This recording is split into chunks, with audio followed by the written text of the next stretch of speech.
कुन वस्तुमा कुन तत्त्व पाइन्छ?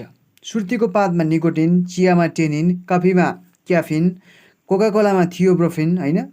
त्यसै गरी सूर्यमुखीको फुलमा के त अक्सिन भन्ने हुन्छ, खुर्सानीमा क्याप्साइसिन होइन।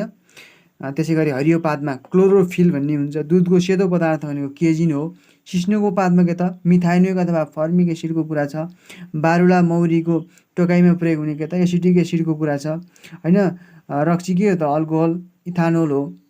त्यसै गरी काँक्रोको फेदमा कुकुरबिटासिन, जुनगरीको पुच्छरमा लुसिफेरिन, चिलाउनेको बोक्राको त स्यालिसिलिक एसिड भनिन्छ। अनि तलतिरपट्टि कुन चाहिँ ग्यासको कुरा, कुन ग्यास कसले पत्ता लगायो भन्दाखेरि हाइड्रोजन चाहिँ हेनरी क्याभेन्डिसले 1766मा पत्ता लगाए होइन। नाइट्रोजन रदरफोर्डले, त्यसै गरी अक्सिजन चाहिँ सिले र पिस्टरले पत्ता लगायो भन्ने छ। म्याग्नेसियम सोध्न सक्छ, अन्य पनि हामीले हेर्न सक्छौँ।